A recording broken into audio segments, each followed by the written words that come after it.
The rate changes by a fraction of a percent. That's it. No explosions, no alarms, no breaking news banner screaming your name. And yet, somewhere, someone just made millions. Someone else quietly lost years. Interest rates don't just change money, they reshuffle power. And the uncomfortable truth is this: the same players tend to win every single time. Let's start with why this matters right now. Because rates are moving up, down, paused, hinted, data dependent. Every headline treats it like weather, but interest rates are not weather. They're gravity. They decide who floats and who sinks. Most people think higher rates are bad, lower rates are good. That's already wrong. Rates don't reward behavior, they reward position. To understand who wins, we need to slow this down, strip away the jargon, and look at how the machine actually works.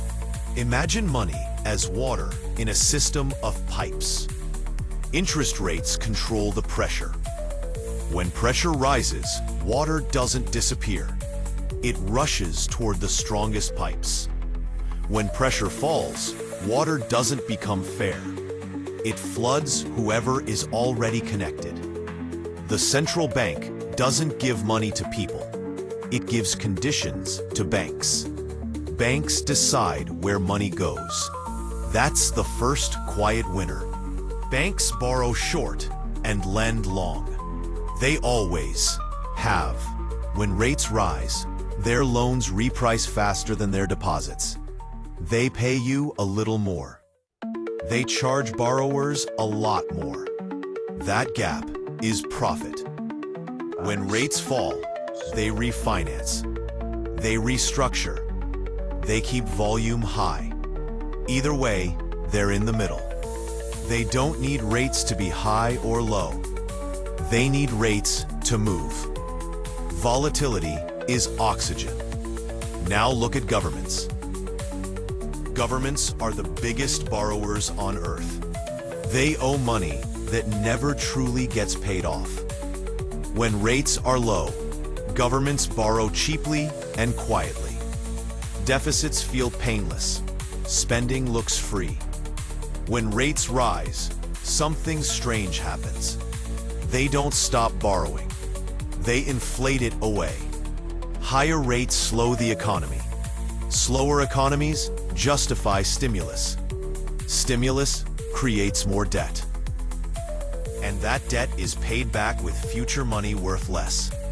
Governments don't win immediately. PMB.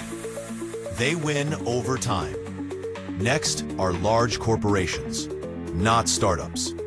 Big established companies, long timelines, and pricing power. When rates rise, competitors choke. Layoffs start elsewhere. Smaller firms can't refinance. Big companies survive the storm and buy assets cheap. Boost stock prices. Same companies, different cycle, same outcome. Now let's talk about investors. Not traders, owners, insurance companies, large asset managers. They don't guess where rates go. They position for movement. When rates rise, bonds crash briefly. Then yields become attractive again. These institutions step in when retail panics. When rates fall, asset prices inflate. Stocks, real estate, private equity. They already own most of it. They don't chase returns. Returns come to them. Now here's the uncomfortable math. When interest rates change, asset prices react instantly. Wages do not. Mortgage rates move in days. Rent adjusts in months. Salaries take years. That delay is not a bug. It's the feature. Anyone who owns assets benefits first. Anyone who relies on income feels it last. This is where the irony comes in. Higher rates are supposed to fight inflation. But inflation already happened. Prices went up. Assets repriced. Debt was locked in. Now rates rise. Who pays? New buyers, new borrowers, people late to the game. Hype tells you rates protect savers. Reality says savers get crumbs.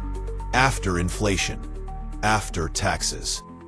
And when rates fall, you're told it's stimulus for everyone. But cheap money doesn't go to everyone. It goes where collateral already exists. That's why asset bubbles form. Not because people are irrational, because the system rewards ownership. Zoom out. Interest rates are sold as a neutral tool, a dial, a lever. But levers always move something heavier than others. Each cycle quietly transfers wealth, upward, sideways, inward. Not through conspiracy, through structure. And the most dangerous part? You don't feel robbed. You feel confused. You're told to budget better, save more, wait patiently. Meanwhile, the winners aren't guessing direction. They're positioned for change. So who wins every time interest rates change? The ones closest to the source of money. The ones with assets, not wages. The ones who can wait. The rest are told the story afterward. The real question isn't where rates go next. It's this. In the next rate change, where will you be standing? In the system that decides who benefits first.